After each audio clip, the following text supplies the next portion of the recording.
Okay. All right, everyone.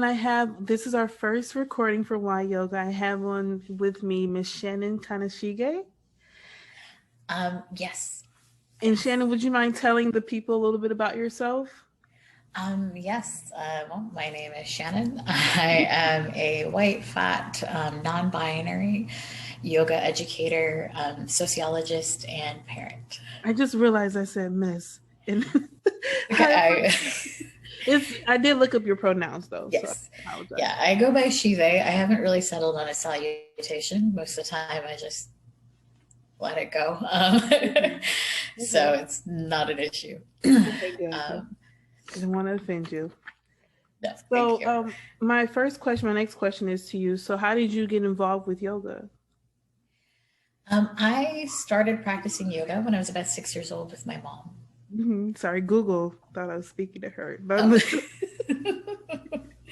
um, yeah, I started watching Yoga with Lilas on PBS with hmm, my mom. And then it was something that I kind of put down, came back to VHS, dating myself here, DVDs, books. But I never really felt like I had a practice because I didn't look like the instructors I saw on videos or anything like that. And part of me thought, well, I must not be committed enough, or else I would be able to do what they could do. It wasn't until started spending more time with other fat yoga instructors, hmm, especially one here in Toronto named Chanel Deer, hmm, that I really started to realize that the ways I was doing yoga, quote unquote, incorrectly were actually just me modifying for my body. I didn't have hmm, space to fold in certain ways because my belly ran into my thighs and there just wasn't enough room. hmm, So for me, kind of coming to yoga was really about connecting with my body, hmm, and allowing myself space to just really integrate my body with my mind. Because after years of living in a fat body, I had learned to discount my body, to see it as something that was holding me back hmm. rather than something that I could work with and something that deserved respect and love. That's wonderful. So, where do you feel that you felt that you were doing it incorrect? We often hear, I'm not doing it incorrect and I'm not doing it correctly in yoga. I think there's a misconception that you have to be some type of contortionist. Definitely. So where, Definitely. where was where did you get that feeling from, the feeling that you were doing it incorrectly? Well, when I would watch folks in straight sized bodies practice, they could do things like press their hands into the mat and just lift their legs up into a handstand, or they could float to the front of the mat.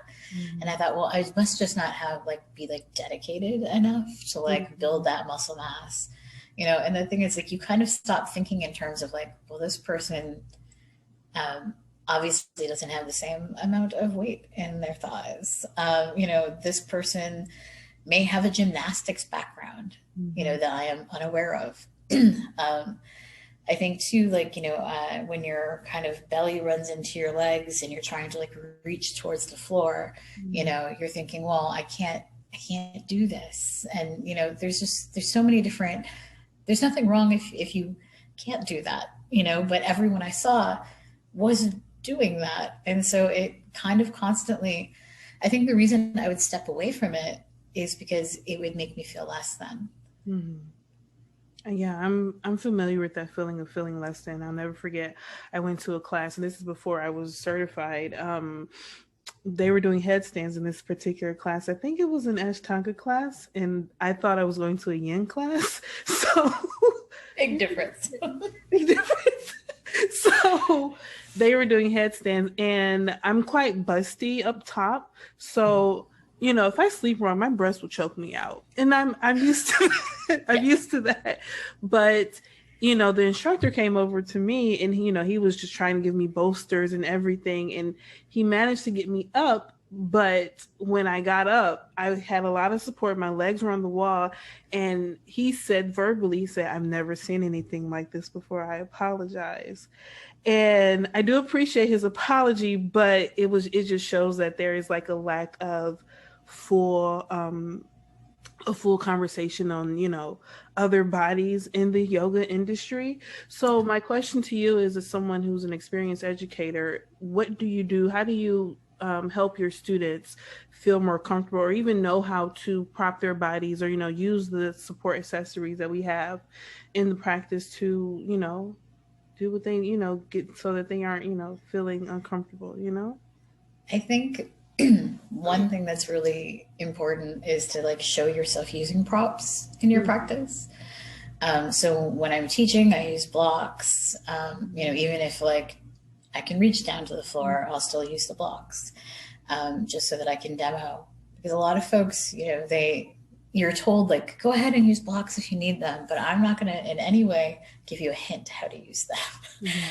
Um, so I run a fat yoga toolbox workshop every few months that goes over all the props and kind of how we use the props, how blocks can extend the floor, raising them up to your hands. Mm-hmm. Um, I also actively show people, here, you can lift your belly, you can move it out of the way and to the Yes. side to create space in the hip joint, to kind of get rid of the kind of shame that a lot of us have about touching parts of our bodies that we've been told are quote unquote Bad. wrong, Mm-hmm. yeah, or bad. And so I think it's really important to model it, especially if you are in a larger body. And if you're not in a larger body, like still try to model it. You know, Yeah. everybody can like put their hands on their belly, say you can move it to the side. Everyone can use a block, use a bolster. And I think too, just being really honest about I'm having an off balance day today, so I'm going to use the wall for support in this pose. Or, I have an inner ear issue. So for me, some balancing poses are really hard. So I talk about how I can separate my feet, to give myself a wider base, all of these different options. I think it's really important to be transparent and not try to come off as, well, I'm the teacher, so I have to do everything perfectly. Mm-hmm. Because you're just setting up yourself and other folks to fail or feel like they're failing. And do you feel that what you're doing, because, as you know, well, I feel that what we do is a rarity for people like us. Do you feel that it is, in a way, activism? Definitely. Yeah. I definitely feel like my background is in sociology. I studied power and privilege, and critical white studies. So for me, yoga is kind of an extension of my social justice work, because Mm-hmm. the whole idea behind yoga is liberation. Mm-hmm. It's liberation for all beings, which includes everyone in our community. Um, and right now, my focus is largely on fat bodies because that's what I live in. That's who I think, I can kind of lend my voice to. Um, and I think that fat activism is important. And being able to take up space on the mat means that, we can take those skills out into the rest of our life, Yes. like we do with meditation or ahimsa. I mean, all of these things are intrinsically tied together and tied to liberation. What does it mean to take up space on the mat? Pardon my cough. No, you're um, okay. so, for me, taking up space on the mat means coming unapologetically, Mm-hmm. and accepting your body in the moment and taking up all the space that you need, both physically, emotionally, making it a space where you feel, a brave space where you can cry if you need, where you can laugh, where you don't have to take yourself seriously, but know that you have worth, and that you can be kind to yourself and give your body what it needs. So if that day you need to rest, then you rest. And if that day you need to move and take, variations of asana when a teacher isn't offering it, you do that too. Mm-hmm. So Yeah. what do you do? How do you, if you feel you're having an off day, how do you manage that? Do you say, okay, today is not the day to practice, or do you have a process of getting over that hurdle? I think it can be really personal. For me, I've kind of made a decision that part of my kind of like tapas practice, my like Mm, um, dedication is to basically practice once a day. mm, And there are definitely days where I don't feel like it, but that doesn't mean I have to practice physically.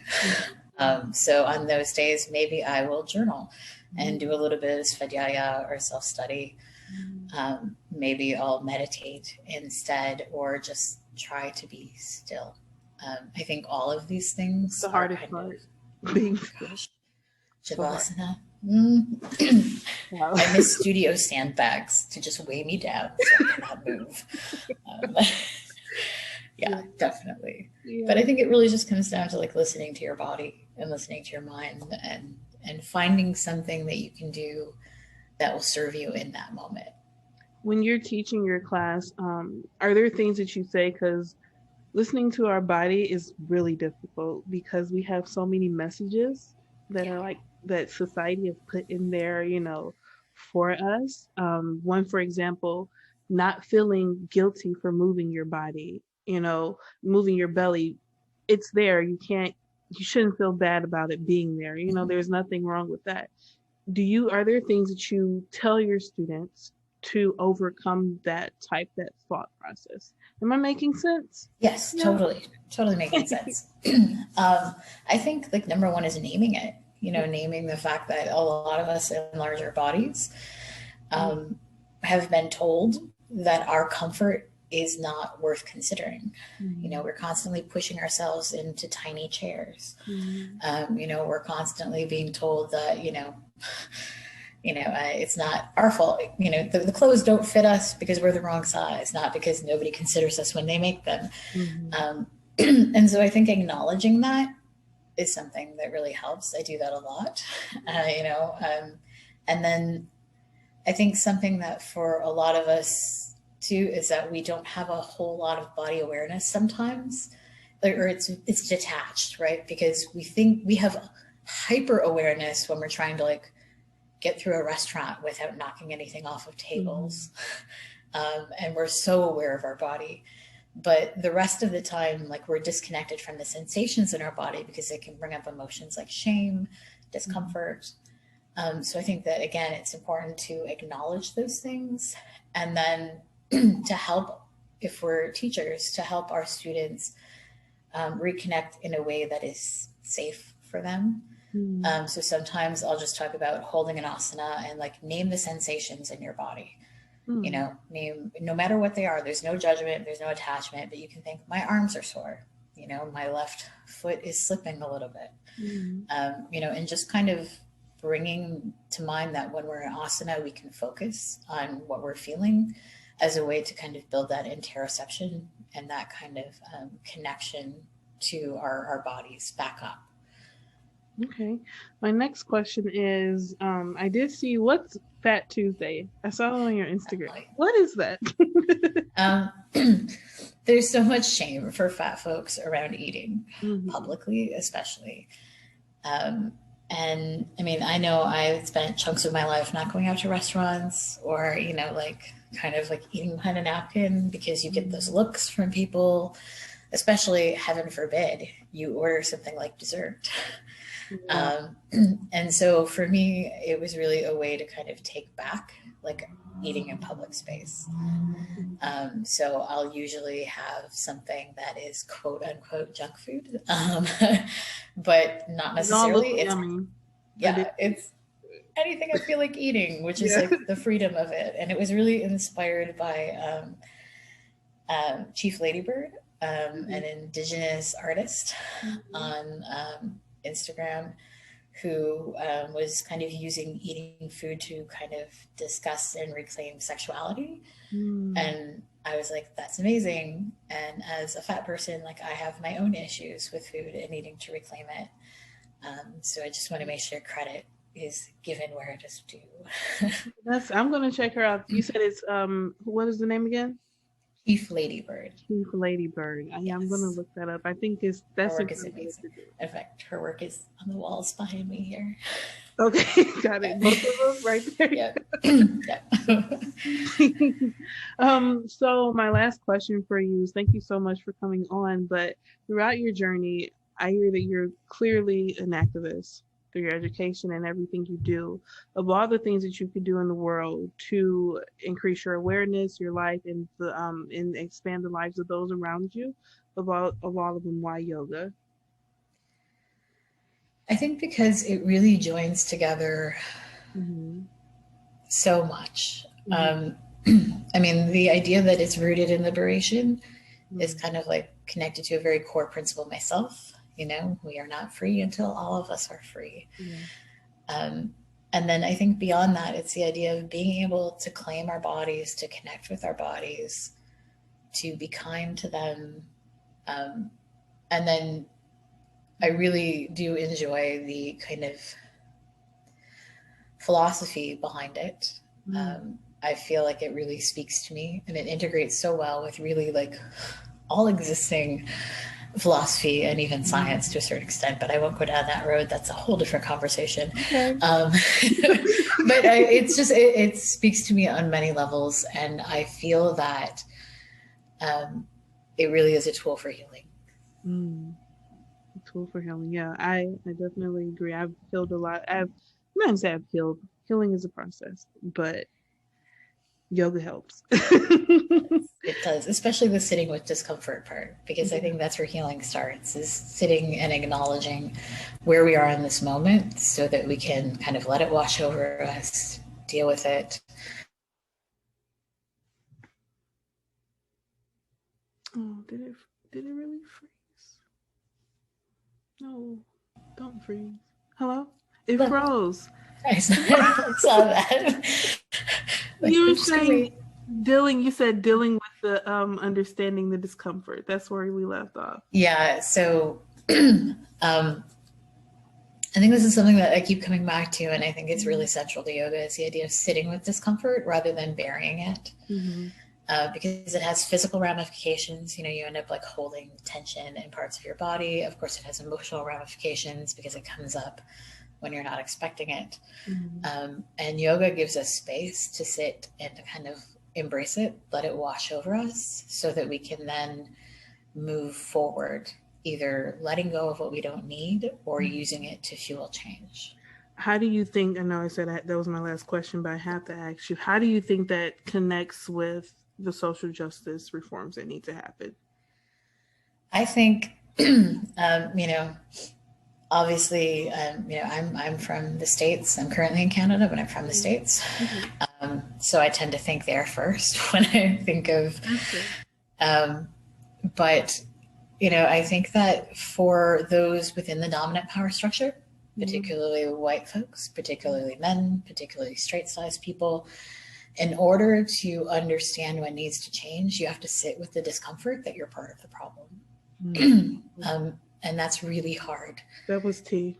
Sorry. Yeah. Mm-hmm. I mean, it's hard, but the thing is, like, how can you create change when you refuse to see how you're contributing to Mm-hmm. the problem as it is?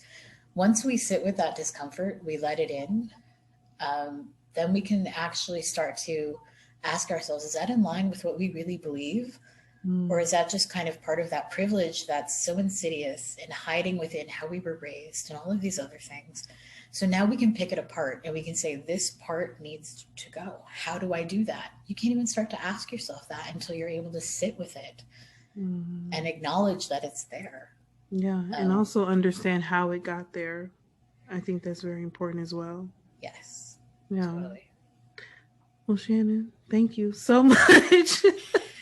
Thank you so much. So let us know where we can find you. Well, I have a website, fringish.com, Mm-hmm. FRINGEISH.com. Okay. And then Fringish on Instagram, TikTok, YouTube. Okay. Everything is the I'm same. everywhere. Yep, Okay. everywhere at Fringish.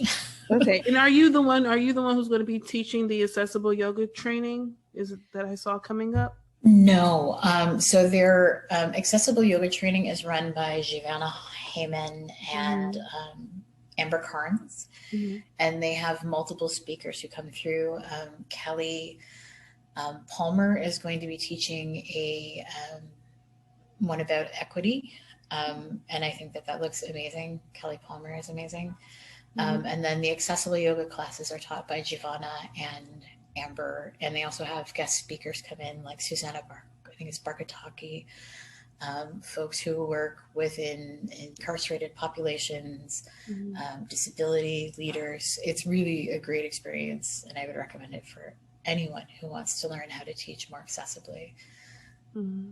Okay, I signed up, so Yeah. I thought you were teaching it. But okay. No, no, I wish. Okay.